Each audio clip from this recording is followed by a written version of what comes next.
Okay. Namaste and welcome to our seminar series on India at 75, where, as you know, we are looking at several aspects related to India's history, culture, politics, etc., as part of the 75th year anniversary of India's independence. So today we are very pleased to take, as our speaker has told me, a contrarian look. And that is when we look at our freedom movement, there is a popular narrative which all of you, myself included, we learned in our history when we were in school. And there are some aspects that were de-emphasized, underplayed, especially what is the role of armed struggle towards Indian independence. And the popular narrative is that, well, the Congress was formed and the Congress negotiated with the British, and the British first maybe with some reluctance, but after the Second World War, the British just had no appetite, so they gave India freedom. And there were a few, I'm sure all of you have read about within the Congress, the Naram Dal and the Garam Dal, and there were a few who were not moderates.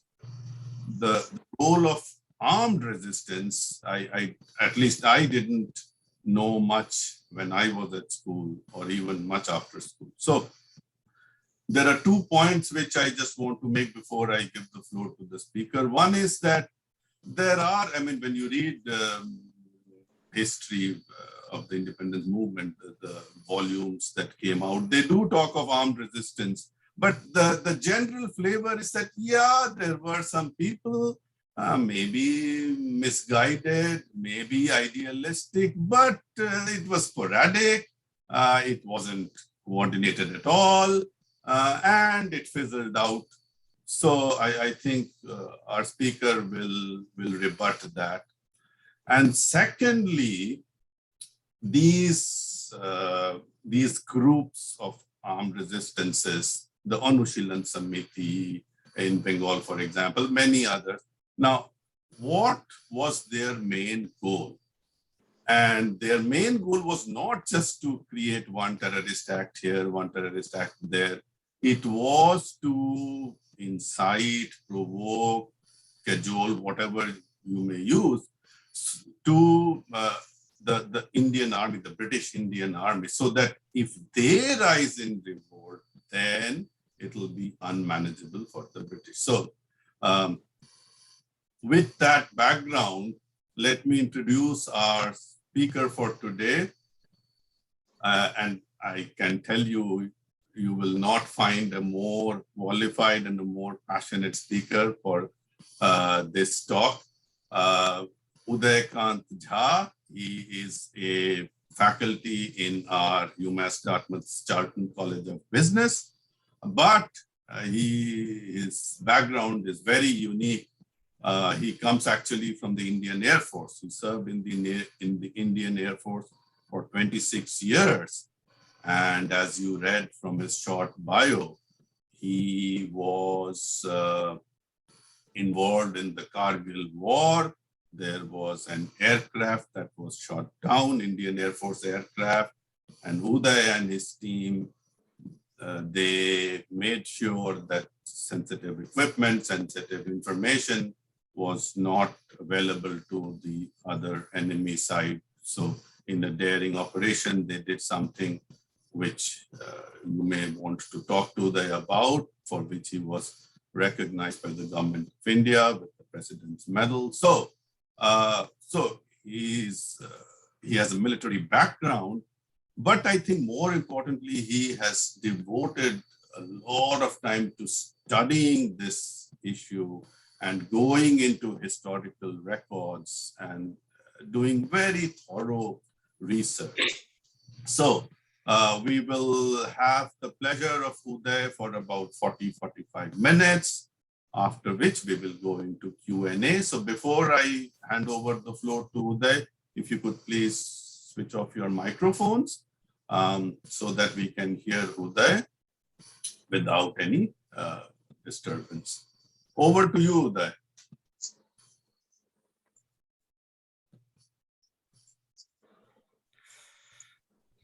Okay. Good morning to everyone. And if anyone is joining from India, good evening or namaskar. Thank you for giving me this opportunity, because every time I have been talking about the contrarian view for our independence. So today I'm going to talk about the various armed struggle which took place. And I'm going to support my case talking about the importance of that was given to armed forces by this colonial power. So let me talk about few wars. Why these wars are important? Because we paid for this war. And if Britain would have lost these wars, then our history would have been different.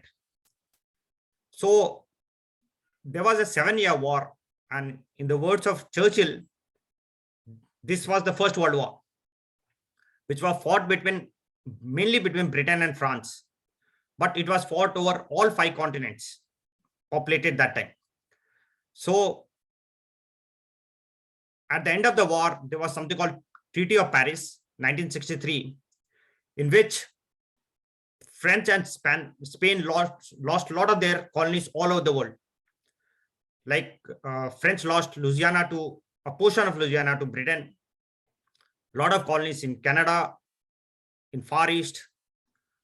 Spain lost Florida to Britain, and it was a humiliating defeat for France and Spain, which had a treaty among themselves. Now, the France had to get back to Britain. So for all this war, there's a lot of money required. And unlike India, the Americans were actually free. They were no problem. They were Europeans, and they were free to do whatever they want. But because of the cost of the war, there were some taxes levied on them, which they were not ready to pay. Now, this is the first time they felt that their freedom is being curtailed. So they protested. There was a firing on them. And in 1770, that's called Boston Massacre. Few people died. French not only supported them finance with soldiers, they also initiated another war called Anglo-French War, which was fought in English Channel, Mediterranean Sea, Indian Ocean. Now, this forced Britain to pull out their soldiers from US to support this war.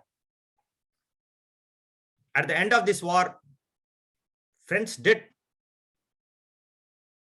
actually recover some of their humiliation, but the economic impact of these wars was so much, coupled with the other associated problems they had with their extravagant lifestyle of their king, queen, that they actually ran into bankruptcy, financial bankruptcy, which led to French Revolution.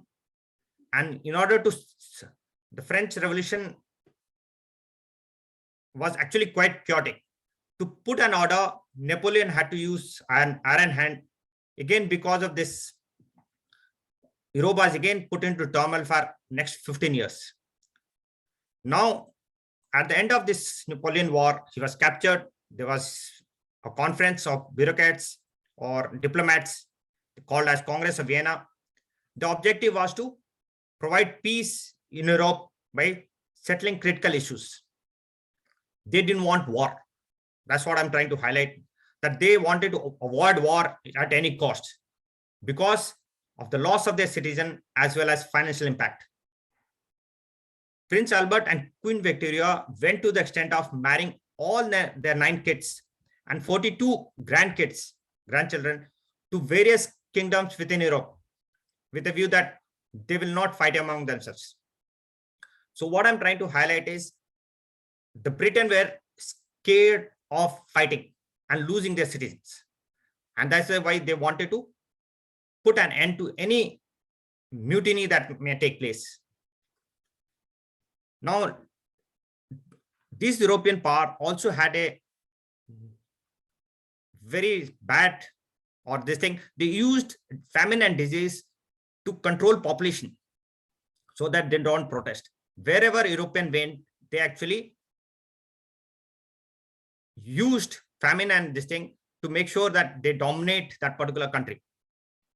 Now, in case of India, over 50 million people were killed because of various famine. Those famine was not caused by them. They actually aggravated it.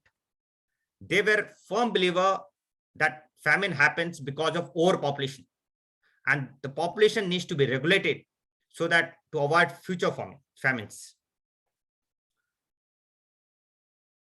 So now let's talk about the various armed rebellion that took place. Now, before we talk about armed rebellion, I just want to make a distinction between military and civilian. So I don't know if anyone has served in military. Whenever we talk about military, the first thing that comes to our mind is war. And whenever we talk about civilian, what comes to our mind is freedom, creativity, innovation, revenue generation. Now, all this is good because the country runs on all these aspects. But in order to maintain a freedom, creativity, and innovation, we have to have a military which is ready to fight and sacrifice their life for someone whom they don't even know. Now, when we talk about civilian, they are ready to do anything which does not endanger their life. But in case of military, they lose their fundamental rights and they have to sacrifice their life, which is only possible if they are indoctrinated to that extent. It's like more of like a cult feeling. The difference is you are not dying for an individual, you are dying for a piece of land or flag. Now, this indoctrination is exploited by leaders to meet their ends. And this explains why there is stability and prosperity even under dictators like Colonel Gaddafi. He made that $15 billion pipeline to use the underground water, or even Stalin recovered Russia from the great famine of Ukraine. So because of they are very disciplined, they are able to push through various development measures. Now, they are also considered one of the most loyal people. And that's why every country, even US, India, they have a provision where they feel the central government is not doing the job properly. Army can be called upon to take over the government. Now, the same thing has been practiced a large number of times in Turkey. And that is also not a great thing to do because that makes country unstable. No one would like to invest money in a place where the government keeps changing. So that's not a great idea, but I'm just trying to make a distinction between the two. Now, when we talk about the mutiny, that generally happens because there's low morale because of long hardship, poor treatment. So most of the countries take a lot of effort to make sure that there is no discomfort among the soldiers. Like in Indian Army, in Gorkha Regiment, the officers are encouraged to go to Nepal and visit the home of their soldiers. Now, whenever the mutiny do take place, like a classic example is after the end of World War II, the US had a plan to encircle Russia and they were not pulling out their soldiers. So there was a lot of protests on the streets of London, Paris, Frankfurt, because there was a delay in demobilization. Now, Truman, who was himself a soldier, he decided that before things go out of hand, he initiated immediate demobilization. So wherever the mutiny or protest like this happens, you want to calm it down. You don't want to kill them. But in case things go out of hand, all the countries do have a provision of capital punishment for mutinies because that acts as a deterrent. If I use a loose analogy, if the discipline in armed forces can be compared with the river current which flows in one direction, then the mutiny would be like a flood water. It has the ability to disturb the status quo. So in this particular context, I'll talk about the various armed rebellion that took place in India. Now, British always viewed Indian Army as a single largest or greatest resource that they have. It was the backbone of their power, and they spent up to 40% of the revenue in maintaining these armed forces only. So in this context, the soldiers, or they called them sipais, were not British citizens. So they never felt the need to calm their tempers. They always wanted to set an example. So whenever the mutiny took place, like I've listed just 3 of them, there are many more. One took place in Visakhapatnam in October 1780, when there was a fight happening between the Mysore Empire as well as the company army. That time is to be called East India Company Army.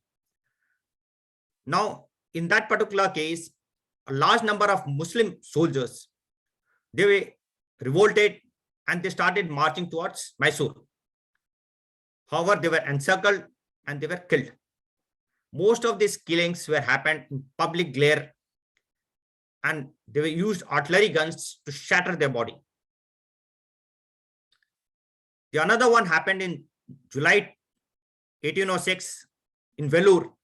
In this case, one of the objective of this colonial power was spreading Christianity.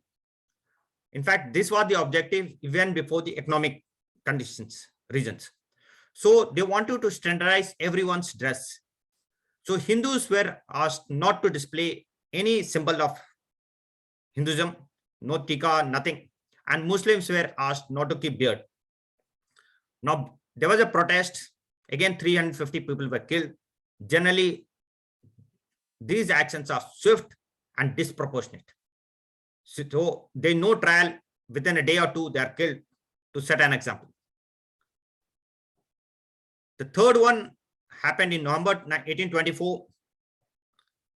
This was a time when soldiers were asked to march from Barakpur to Chittagong, a distance of over 500 miles, and they protested. They were encircled and they were killed. Even though the soldiers had a rifle in their hand, they did not have any ammunition. And British were aware about it. So there's no actual account, but as per the MP, opposition MP in British Parliament, Joseph Hume, somewhere between 400 and 600 people were killed. And I said by artillery guns, which are used to demolish buildings and not individuals. And the famous one was the 1857. Now, please note here that mutiny is like you need a spark. If there is discontentment anywhere, and if there is a spark at one end, it just spreads like a wildfire. So what happened in Barakpur, a famous name Mangal Pandey, he started, and it happened in March. Within 2-3 days, he was assassinated. I don't know, information could reach at so fast, but other places also started off, like Agra, Allahabad, Ambala, Meerut became famous actually. So there were sporadic events that happened, and once it crosses a critical value, it takes a shape of rebellion.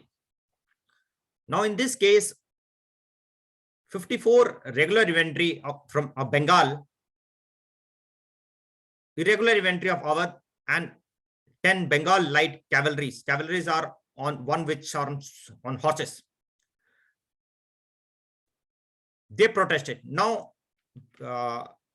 Britain, I told you earlier that they wanted to avoid war. So they had done social engineering. So when I talk about the mutiny here, most of the soldiers were the upper caste from UP and Bihar. They were not Bengali soldiers in this case, and they were not soldiers from the other caste. They had engineered in such a way that there was not only caste discrimination in recruitment, but geographical discrimination also. That a particular regiment will be in particular geography so that they can be mobilized. So in this particular case, Gurkha and Sikh, they actually supported and they actually were recognized as martial race. Sikh had a problem with Mughals, and when they elevated Bahadur Shah Jafar, that was good enough for them to retaliate. In past also, in 1844-45, they've used Dogra against Sikh, they've used Gorkha against Sikh. So such things British have been doing it.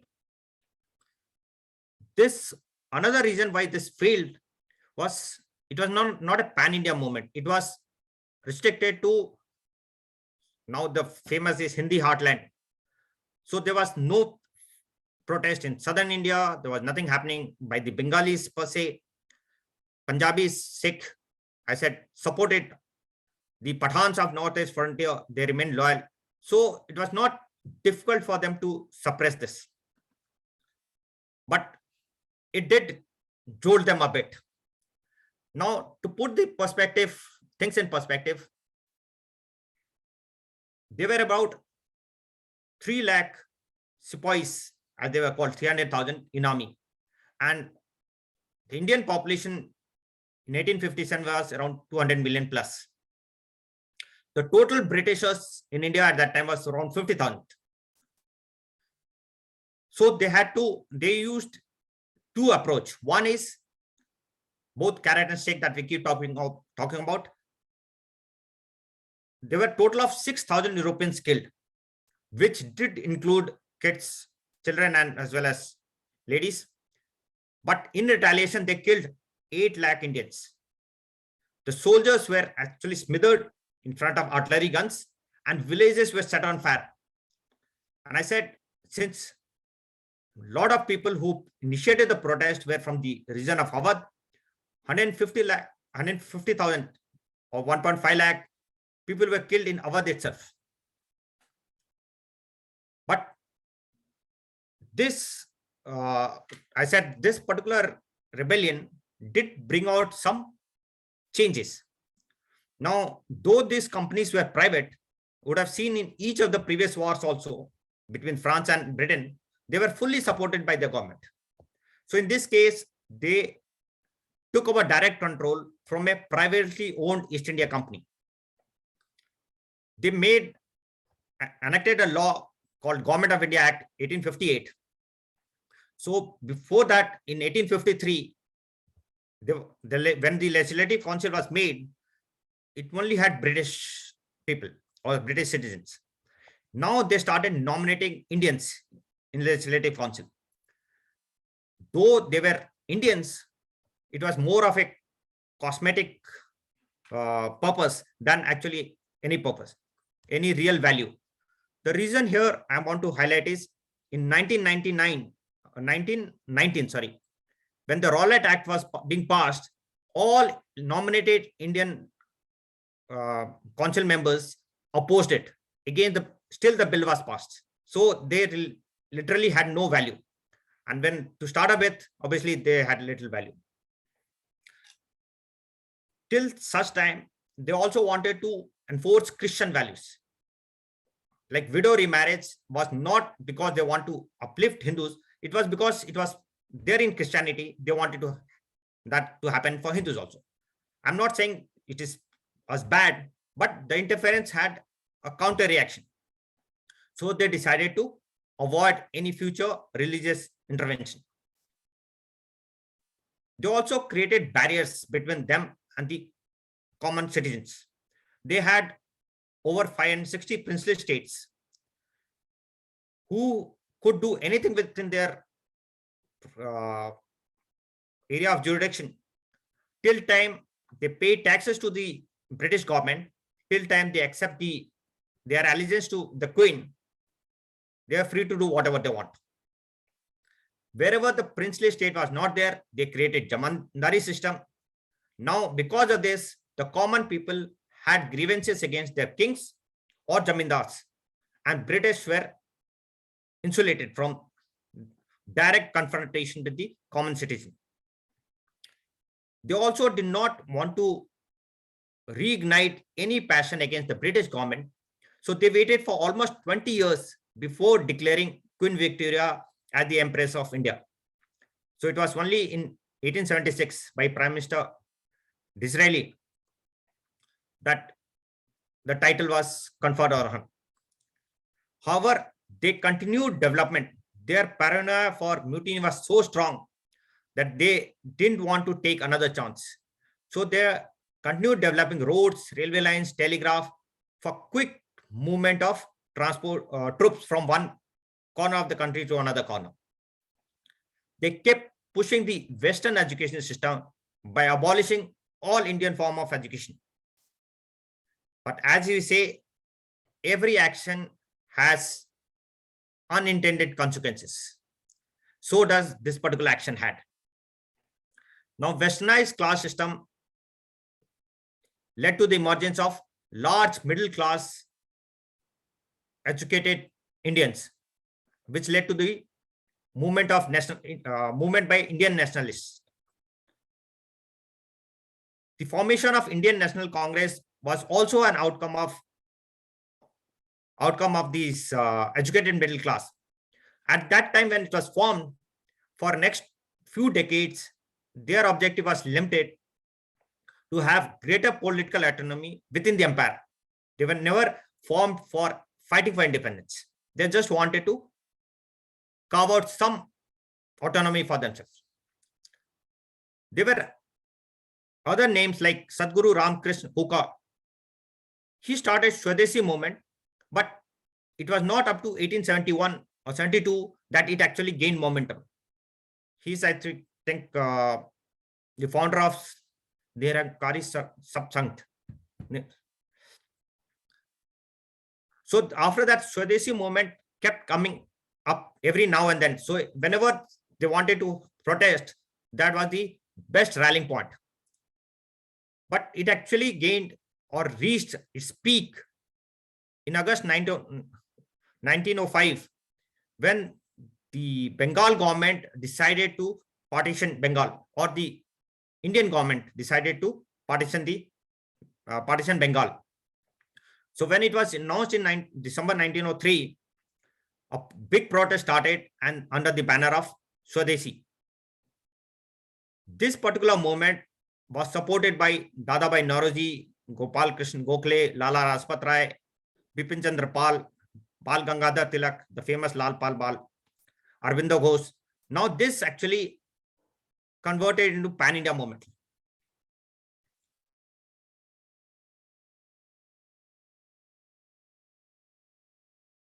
And wanted to punish Bengali, move the capital. So which subsequently did happen. Now there were Indian nationalists who were studying in London and staying in London, like S.K. Verma, Madam Bikaji Kama, Lala Rajpat Rai, Dadabhai Nauroji. So in order to create a central point for nationalists to interact, they created something called India House in London. And other radical activists which came to London thereafter found this is a safe place where they could interact, like Dhingra, Savarkar, Chatterjee, and so on. So that became a central point where the Indian nationalists could interact, decide, fund, create arms, send propagandas, interact with other nationals to seek support. So I said, after the partition of Bengal and after the chaos that followed, and when they decided to move the capital to Delhi, during the movement, Lord Hardinge, there was actually assassination attempt made on Lord Hardinge in 1912. And Ras Bihari Bose was blamed for it. He left the country, went to exile, and joined Gadar movement. So that time the Gadar movement was actually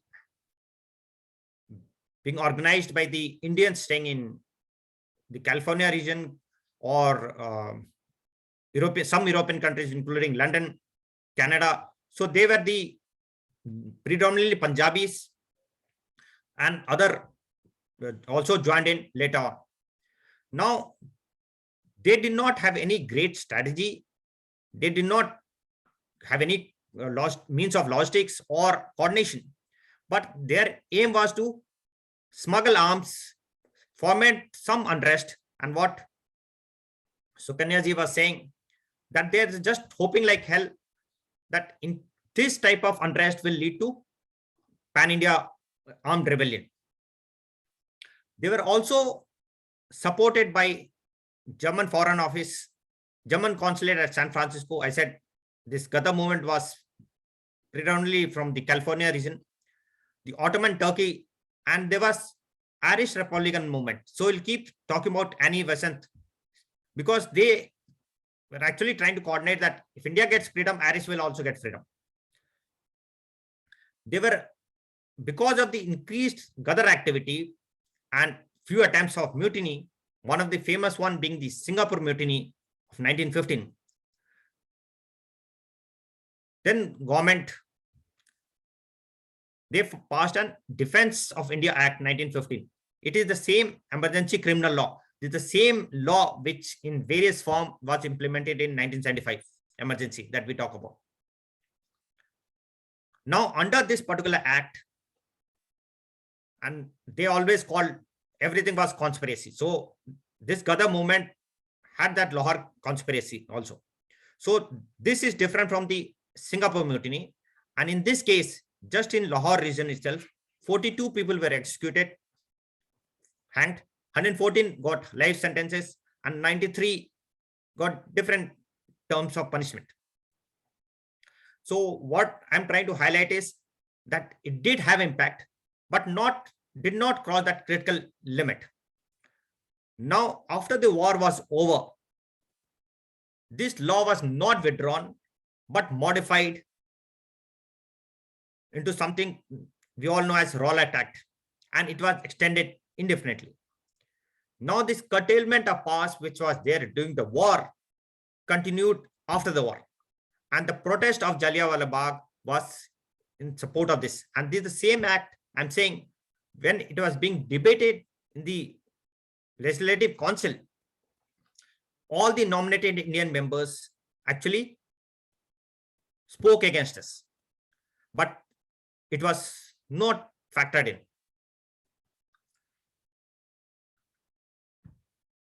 So during this time, when the Gandhiji was actually sailing towards London, he was in high sea, and in the previous occasions, he had helped Britain by raising ambulance unit. So in London, actually, he called his friends with the idea of raising an ambulance unit. Unfortunately, most of the people in London were nationalists, and they did not like his idea of supporting or providing unconditional war support to their war effort, which Gandhiji was doing till that time. Now, Gandhiji was of opinion that the British rule in India had survived with the Corporation of Indians. And he always believed that if Indians refuse to cooperate, British rule will collapse and we'll get our independence. That was his viewpoint. But the moderates disliked his extra-constitutional method of satyagraha. So he was actually isolated when he landed up in India by the nationalists because he was supporting British, and by the moderates because of his movement of satyagraha. And I said, this, before Gandhi actually came to India, the freedom struggle was being carried forward by the educated middle class or students only. The common citizen were actually insulated with direct contact with the British government. So they were not part of any struggle.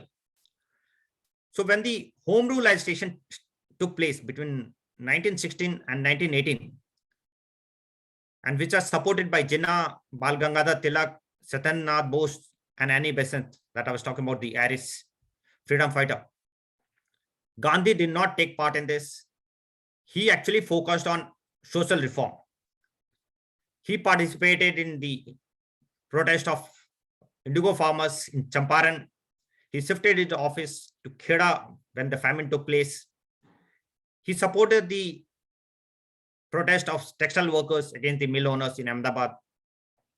So he was doing things at his own pace, in his own manner, totally cut off with the normal freedom struggle that was happening. Now, because of his voluntary poverty, simplicity, humility, gentleness, and great oratory skills, he was able to catch the imagination of the common people. He actually brought the freedom struggle or the problem of the British Raj to the rural areas, to the uneducated, semi-skilled manpower. Now, when the war started, and I'm quoting from encyclopedia because number looks ridiculous, there were only around less than 250,000 soldiers in total, with just or even less than 1% was British soldiers. They were all officers, and it was representing less than 1% of the total armed forces. Now, this was the one thing which the nationalists wanted to exploit, that even a small portion of the army, if it revolts, that will be good enough to send a signal. Now, in February 1917, when the British were losing the war, and during the war, the recruitment drive was already in place since 1914, and it was not even meeting their target, the British Prime Minister asked for additional forces. Now, at that time, if I have to quote Sankaran Nair, he was actually President of Congress in 1897. He was also Viceroy's Council member for Education, and he was a lawyer and held important portfolios. He was one who was there in the debate for the Rowlatt Act, and after Jallianwala Bagh, he did resign from that place. So he even accused then Governor of Punjab, Michael O'Dare, that he was actually using a terrorist method of recruitment. The people used to be encircled, captured, bought, and sold. The government also tried to give various incentives like free ration, bonus on joining, and various other things, but it was not meeting the required targets. So in April 1918, a war conference was held in Delhi, and Gandhiji was invited. After this, Gandhiji went on a massive recruitment drive, and because of his connect with the people, a large number of people joined the armed forces. It was actually a record number of people who volunteered. To give perspective, I read in encyclopedia, more than 3.5 lakh people joined that year. Now, the Indian army, which was just about 250,000 at the outbreak of the war, actually had grown up to 1.5 million people. And in other words, 1.5 million men and 173,000 animals, generally mules on horses, took part in this particular war. When I say 1.5, as per the army website, they only talk about combatant. And I mentioned army considers a cook, dhobi, or anyone else as combatant. So the non-combatant part is also considered as combatant, and it started during World War I. Around 75,000 Indians lost their life fighting for British. So where does Mahatma Gandhi's role fit into this?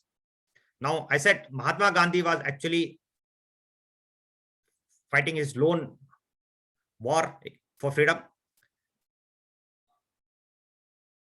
His life of austerity and self-sacrifice actually provided a better connect with the common man.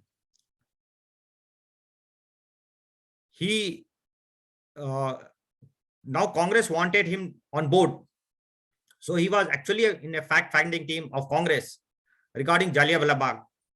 But even after being part of it, he said what happened is bad. He protested, but he said it has not because of the British government, but because of few individuals. So the blame from the government, it came down to individuals. So at this juncture, the educated political class was not very impressed, not in support of Mahatma Gandhi. So if you notice here, in 1920, when the first time election took place in India, there were 637 provincial seats for provincial assembly. There were 66 seats for election out of 104, and 66 is for the upper house. Now we call it lower Lok Sabha. 66 lower house, 24 upper house, Rajya Sabha, out of 34. So some seats were for Britishers and others were for election. So Gandhiji actually gave a call to boycott this election. But if you notice here, only 6 out of 727 seats had no candidates. So for all other seats, everyone actually did fight the election. So till this time, there was still a disconnect between the existing freedom fighters and Gandhiji. Now, the Gandhiji's idea of non-cooperation movement was opposed by the then established freedom fighters like Bal Gangadhar Tilak, Bipin Chandra Pal, Muhammad Ali Jinnah, Annie Besant, and other Muslim League leaders.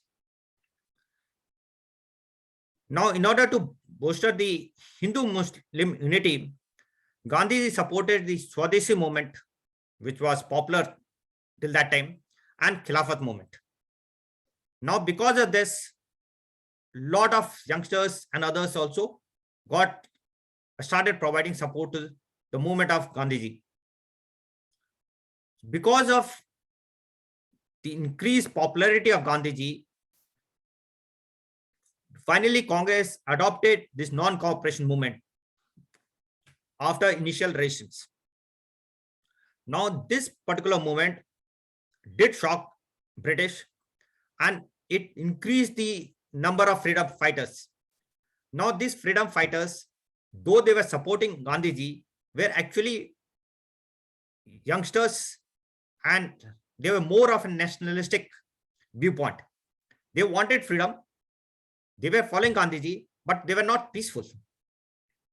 Now, because of this, there were sporadic violence, and when Prince of Wales was coming to Mumbai, Gandhiji had to postpone his visit, and after Chauri Chara event, he actually suspended further non-cooperation movement.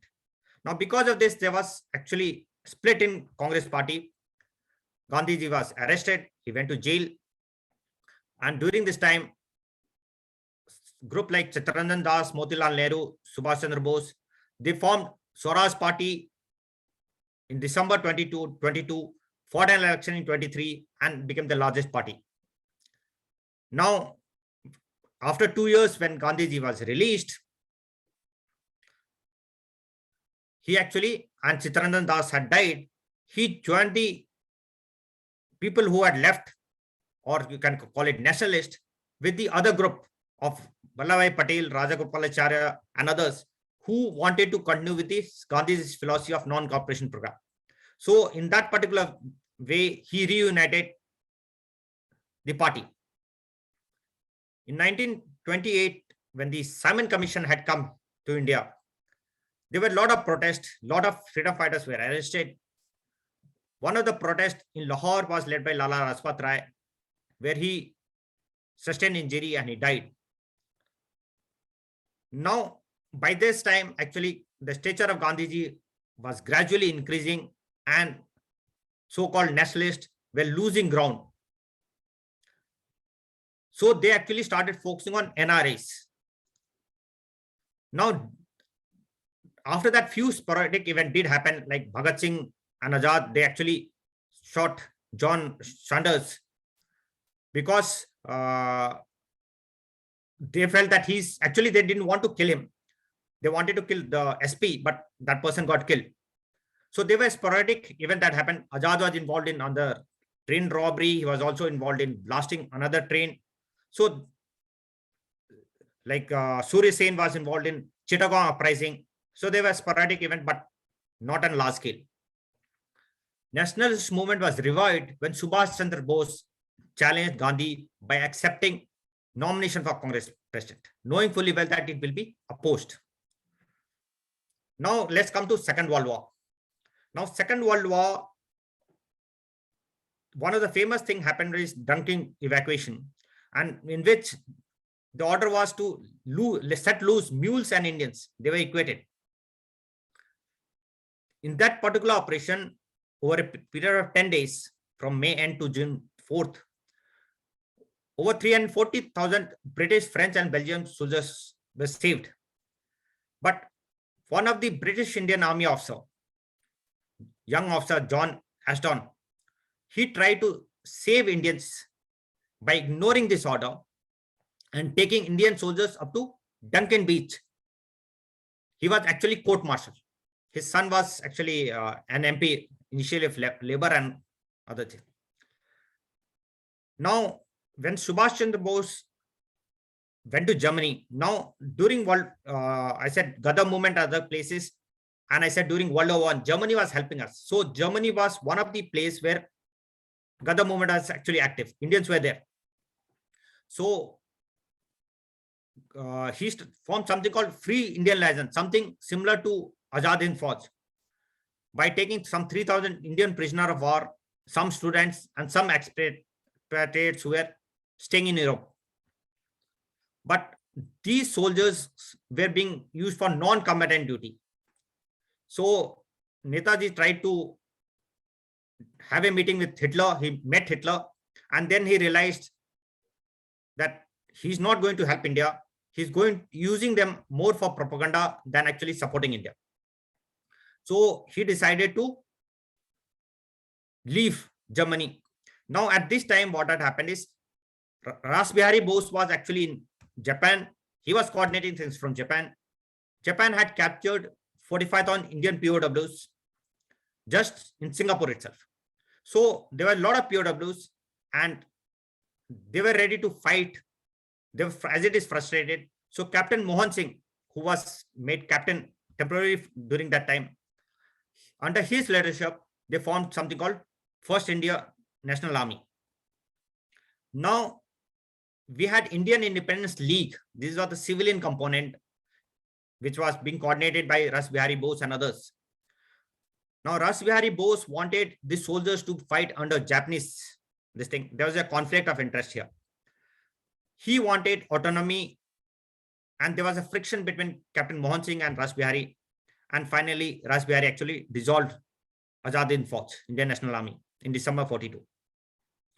Now, Netaji, having seen that Hitler is not listening to him, and there is a problem with Azad Hind Fauj in the Eastern Front, he decided to leave Germany in February 1943.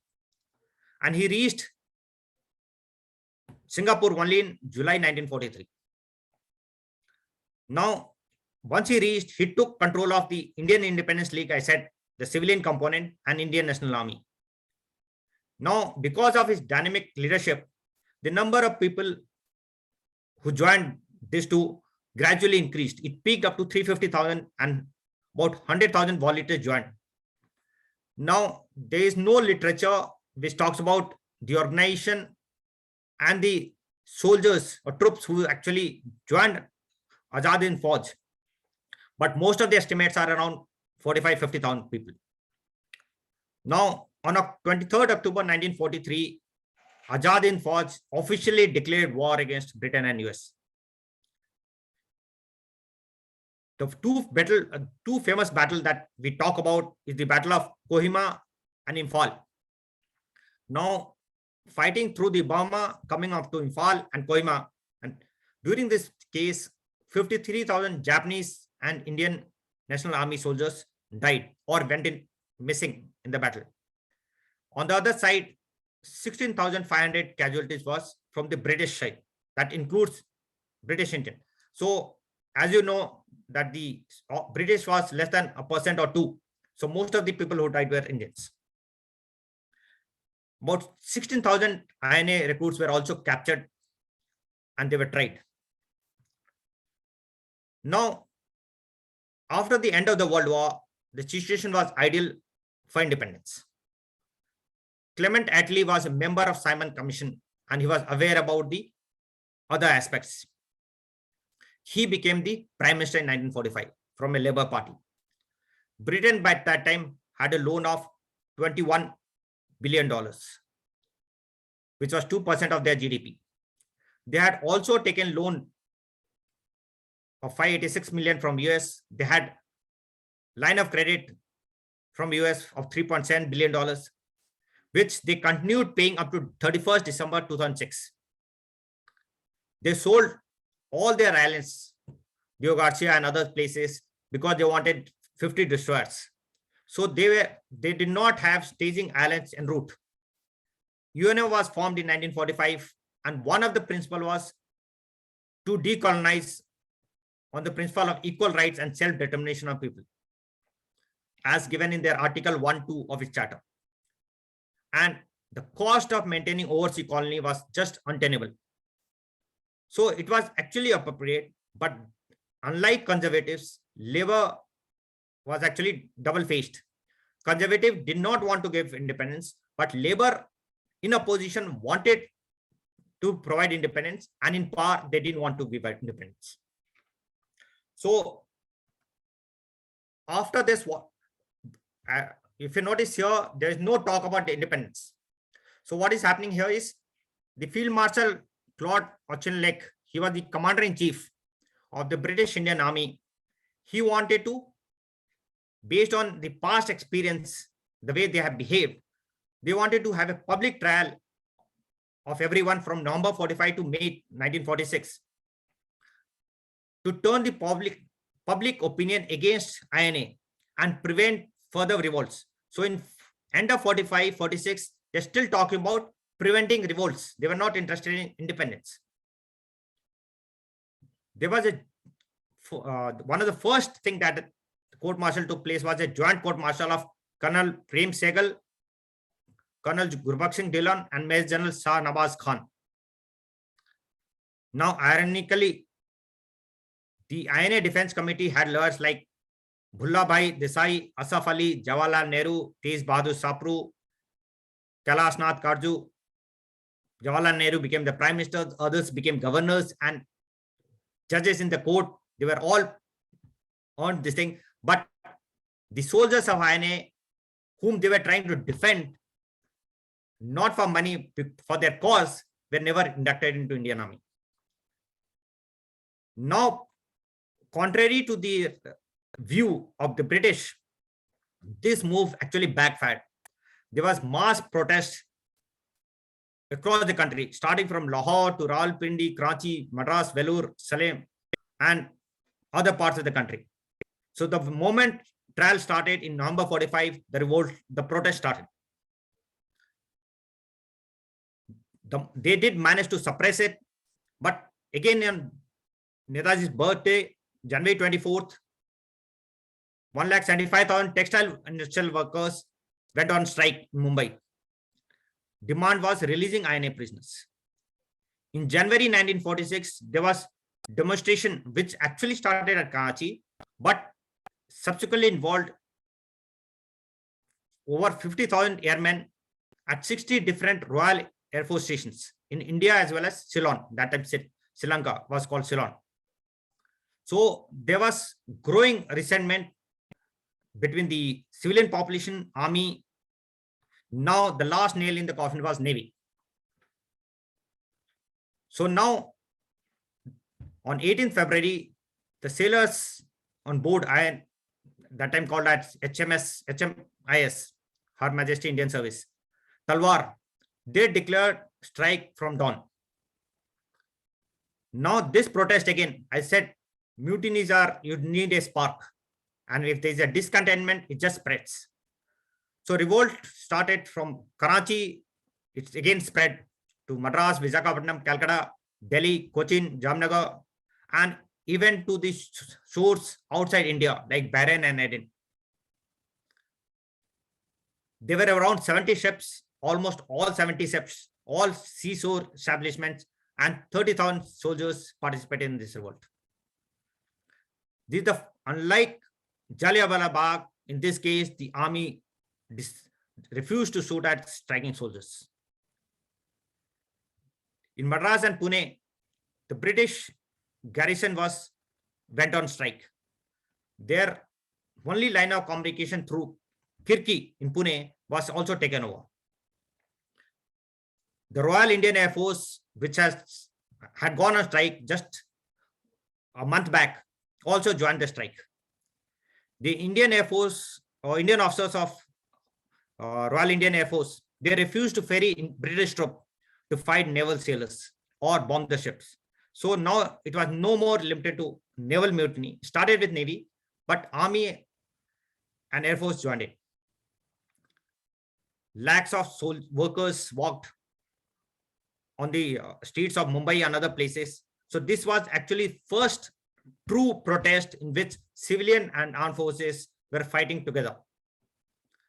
This protest was, British could not have controlled this protest had the freedom fighters had not put it down.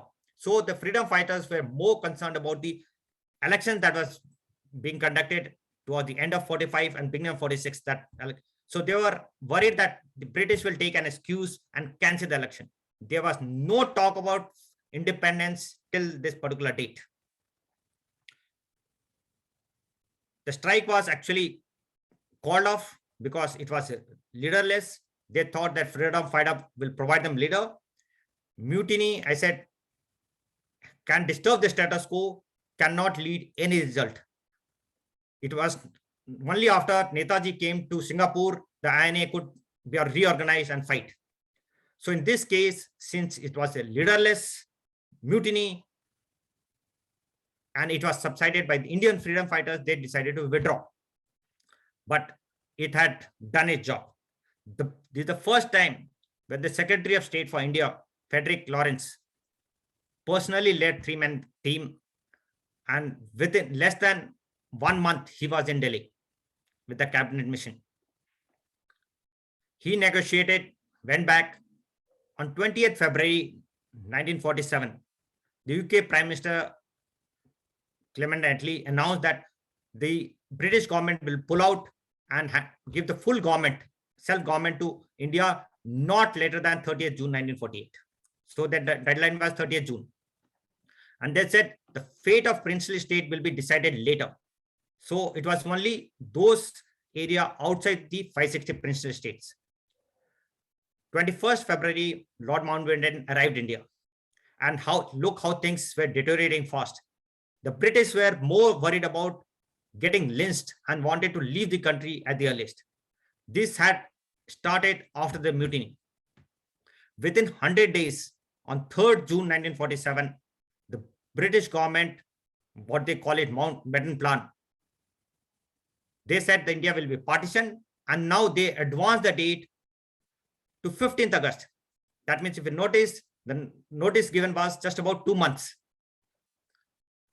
And in this case, they said India will be partition, will have its own constituency, and princely state will have the right to join either India or Pakistan, depending on their geography and the wish of the people. Once the plan was accepted by both Congress and Muslim League, the bill was introduced in June, passed in July. The consent of the Crown was given on 18th July, if I'm not mistaken, and India became independent on 15th August. So if you notice here, transfer of power of one of the most populous country happened in just 60 days. Whereas even a single bill, we'll notice, takes years, if not decades. Now, with this, actually, I've finished what I have to say. If anyone has any questions. Thank you so much, Udayji, for this wonderful presentation. And if you get a chance, please look at the text messages that people have sent. Yeah, I'll just see this. If I can capture the spirit, this is so much new information that we never heard of, we never read about. So thank you again on behalf of all the listeners. And with that, we are ready for the Q&A session. So if you want to use the raise hand feature in Zoom, you can do that. Or if you can raise your hand on the screen, I will then recognize you. But as you try to crystallize your questions, let me ask you one quick thing. So Udayji, this INA movement to Imphal and Kohima and the naval mutiny, do you think these are the two bookends of the British basically deciding that we've had it? Okay. So if you notice, I had mentioned that the Indian Army was actually backbone of British Empire. It was not only used to rule India, it was actually used to rule the world. Indian Army went for every war that British fought. So, and if you see the percentage of the British officers in Indian Army was just about 1% or 2%. So in this particular context, when the Indians started a fight which triggered, I said mutiny itself does not serve any purpose. It can disturb the status quo. So the Azad Hind Fauj was the trigger, and which got compounded because of the Indian soldiers. They saw the humiliation which was being faced by the fellow soldiers. So they were actually frustrated, and this added salt to the injury. So that became a trigger actually. And by then, the soldiers were battle hardened. They had seen the life. They had realized nothing can be worse than this. And that was actually the trigger which actually led to independence. The British realized that this particular backbone is not favorable anymore. Very good. Thank you so much, Udayji. Okay, let's see who would like to ask a question. Let's see. Anybody in the chat, in the raise hand? No. You can ask a question. Okay, Balram, go ahead, please. I have a couple of questions, but one question that just is not exactly the main theme of the thing. Why do they call queen and prince? They have a prince and they have a queen. They don't have a king and a queen. Do you have an idea how they manage that? Yeah. So actually, in this case, British follows the hereditary system. If the king did not have a son, and if he has a daughter, then that daughter will be called a queen, and her husband will be called a prince, because her husband cannot be called a king, or the so-called the son-in-law cannot be the king of that place. Okay. Got it. Thank you. Now, related to this, the more substantial discussion, wonderful information, and you have talked about it a couple of times. So then, even though the mutiny kind of failed, and you said that it was mostly because of leaderless. I mean, you normally imagine that in the military, in leadership is something. I mean, you have been one of those. Why wouldn't they have some leader in the army or navy? Okay. So first of all, you have to realize this mutiny, the naval mutiny, it was by the sailors. They were petty officers, chief petty officers. There was no officer involved. The officers, one of the basic requirement for commissioning into armed forces was loyalty to the king. So the officers who used to go to England for training, the IMA was set up only in 1932. And I said, it is the indoctrination. The officer lot had a lot of privilege and did not feel so suffocated at the sailors as well as the soldiers.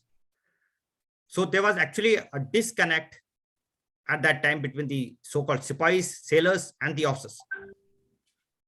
So they were Indian officers, and they were selected after strict scrutiny during, I talked about Captain Mohan Singh. He was not an officer initially. He was actually junior this thing, but he was promoted to captain to lead the operation. During World War II, when the recruitment drive increased, this time the scrutiny to that extent was not possible. So there were young officers who got recruited during the war or immediately or the outbreak of the war, who supported the sailor, who did provide some form of leadership with their limited experience. Okay. If somebody else has a question, they can ask, but I have one more question. If nobody else is right now eager to ask a question, what was the role of military or army, navy, whatever, in the partition of India? Did they have a dual loyalty, or did they play a role in because you summarized that very quickly, that they did the partition, but I think the partition was one of the grandest scheme that British had, in my opinion. Okay, so let me talk about, because I ran out of time actually. Okay, so what I'm saying is, if you look at the life history of Jinnah actually when the nationalist movement started fading off, he left India and moved to London. He was staying in London. But with the success of Artuk Kamal, he was again re-energized. He in fact met the daughter of Artuk Kamal. And the idea of population transfer was something which clicked him. This happened between Turkey and Greek. So Jinnah actually wanted the similar thing to happen in India. But because of that Hindu-Muslim unity, Gandhiji wanted that the population should remain here. So the population remained here. However, the soldiers were given the option to choose. And a lot of Muslim soldiers actually decided to go to Pakistan. Because they moved to Pakistan, the split was actually not based on population, but it was 2:1. 1/3 soldiers went. Now, the Britishers had a flawed idea that the South Indians don't look like soldiers. So even when there was a lot of protest for recruitment in Punjab or Northwest Frontier Province, Pathans, they wanted more of Pathans, more of Gorkhas, more of Sardars. So their population was disproportionately high compared to the population, general population of the country. So they did not have any role, but the distribution was such that Pakistan got a greater share of the soldiers. Okay, thank you. Thank you. Dr. Pappu, please. So just a small comment, when I was in Delhi, there used to be a kind of a proverb or so. When the partition took place, all the military went to Pakistan and all the civilians remained in India, so that we have the world's worst bureaucracy, and Pakistan had the best army, and this is just not a, either true or is it just only a folklore? No, there's no truth in this particular case. Okay. I said that recruitment was based on the reason and religion, caste, this thing. So the regiments which were raised, which are predominantly Muslims, they volunteered to move to Pakistan. And in fact, technically, if we speak, there cannot have been any war in 1948 because the army was not split in 1948. There was a common commander-in-chief for both the countries. So both the army was technically under Claude Auchinleck. But still, what did take place? So a lot of things which are not supposed to happen actually has happened. Okay. Dr. Sukalyan. Yes, Tridipta, go ahead.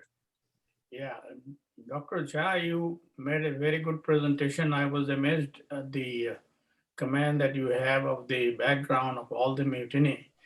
So when you look at the Indian independence, and generally the idea of that India got its independence without firing a single gun, that kind of a thing that stays still there, ahimsa. Now, basically, there were a lot of people who were sacrificed. They have sent their children into the war, and a lot of blood has been spilled for the sake of Indian independence. One question I have, is at the end when Clement Attlee was the prime minister, he decided to leave India. And what is your conclusion? Why did Clement Attlee decide to leave India? And any reasons that he had given? Was it Satyagraha of Gandhiji or something else? So I have read in other things, there's no first-hand information that he had given in an interview to a judge in Calcutta, that it was actually the mutiny which was responsible. And if you look at the sequence of events available on public domain everywhere, till that time, this mutiny did not happen. There's no official record anywhere I found where the British was talking about independence. They were still trying to discipline the soldiers. So the Britishers wanted to rule with iron hand. They have been doing this using the help of the armed forces. Now, this is the first time when they realized the armed forces are not under their control. And if armed forces are not under the control, the maximum British population that I could find is 1,75,000 in 1921 census. So if I extrapolate at the time of independence, they never crossed 2 lakhs. So, and during that time, Indian population was well over 300 million, 30 crores. So they were worried after this mutiny and the protest, they were worried that their citizens may be lynched. And that is the reason they were in a panic to leave the country. Actually, that was the ideal moment when we could have told Britishers, just leave and we'll manage the rest of the things, rather than negotiating and landing up in such a situation. That is true. And that is my understanding also.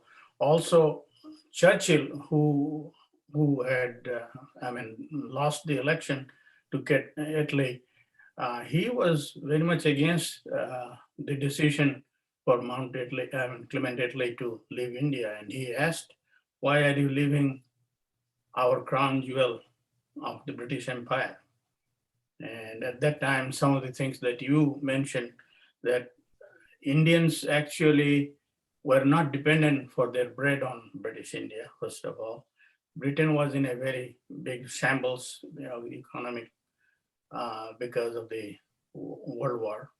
Their economy was in very bad shape and they wanted to leave. But also the army, Indian army, was not under British command anymore. They were not obeying the rules of the British. And therefore, one of the things they worried about, that this Subhash Chandra Bose might not have died. He has just created a rumor that he is dead and he might still come back and lead the Indian army or some way. Yeah, actually, whenever we talk about independence, whenever we talk about freedom struggle, we do require a leader. And leader in itself does not do a lot of great things. It is leader can only trigger things. He can only channelize things. If we talk about Subhash Chandra Bose, he left the Free India lesson in total, what do you say? They were left leaderless. They were captured, butchered, court-martialed. So a lot of places where Netaji went, he used Indians and left them in lurch. So leaders have used this. Freedom struggle was not given by leaders. It was given by the struggle of the common people out of sheer frustration of living under lies. Most of the place, whether you talk about French Revolution or the Black Lives Matter, it is the frustration of day-to-day life which comes out on the street, and that brings about the change. So, but this frustration without a leader does not yield any fruitful result. So we require a leader who can channelize the anger and bring about a change. There's one question here. Sorry, before. So the Black Lives Matter that you are saying is leaderless and it is not going to succeed, or what is your opinion on that? That's correct. That's correct. It's leaderless. Everyone is trying to exploit the general sentiments of the public, which is on the street. Mhm. There will be some cosmetic changes that has taken place. It will take place, but broadly things will not change. But it has made a lot of significant changes in the. Yes, I said some cosmetic changes, some laws will be changed, but mindset will not change. Yeah, the mindset probably will take Hmm. a lot of time. I don't know how the Okay, mindset. let's see if anybody else has a question.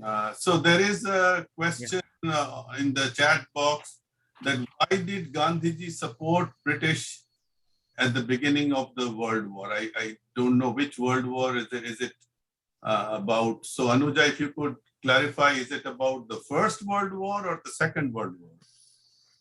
It is the Second World War. And Second World War, okay. So the why, in the starting, why it seemed that Gandhi ji was supporting Britishers, and many people were dissatisfied with his approach. So just I wanted to know this. Okay, so Gandhiji always thought that Britishers, or we are better off under British government. We require more of social reforms, and British government, even if they are not good, they don't treat us at par with them, but they don't treat us like coolies. That's what his statement was. And he used to call the citizens of South Africa as coolies. I don't know why that coolie name, but that's what was his thing. And he believed that the success of India lies in the success of British government. So if the British government succeeds, if it wins, we'll have a better life. They'll give us more freedom. They'll give us more. And British government did keep making minor changes, cosmetic changes, like the Indian Act 1919 gave representation. Then that law was again amended, more freedom, more representation. So things were happening. It was happening at a slow pace. So he was not of a opinion that we should be picking up arms, we should be fighting against the British government. And in fact, to be fair to Gandhiji also, the involvement of masses actually happened because of Gandhiji. Otherwise, there was a disconnect between the initial freedom fighters, nationalists, and the common mass. When I say common mass, the rural areas or the mill workers, they were not part of the freedom struggle initially. It all happened because of Gandhiji. Thank you. Thank you, Udayji. Do you have any follow-up question? No. Okay. Anybody else? Anybody else? Let me see. So just one quick kind of clarification, Udayji. Gandhi did, I think, have racist views when he was in South Africa, but I think he outgrew, and he himself was the first one to admit it. So again, it's not really related to our topic today, but anyway. Okay, then, so thank you so much. I have one suggestion. Yes, Rekha ji, go ahead. I have one suggestion, Professor Jha. I think this is the most elaborate presentation I've ever heard. This was Satyaji put it. I think you should make a book out of it. Yeah, if I get Yeah, yeah. And Please, then please we all publish can a book. have It is a very good text. In the present Indian state, they want. In the state the Indians are, they want to read all these things. Thank you. Yes. Please publish. I second your thought. Yes. Thank Okay. you. Thank you. Thank you. Thank you so much. Thank you so much. Namaste. So now we will take a group photograph. So if you could please put on your video camera. Chinmay, are you, can you Yes, sir. be on the screen, please? Yeah, sure, sir. I'll just take. We have what, 18 participants? So they will Yeah. be in one screen. So as you can see, we are recording this, and as is our custom, in a few days, we will upload this video on our YouTube channel of our Center for Indic Studies. And I'm sure many of you would want to go back to this and listen to some parts of Uday's talk with more concentration and more detail. So Chinmay, are you ready? Or Yes, sir. I'm ready. okay, go ahead, please.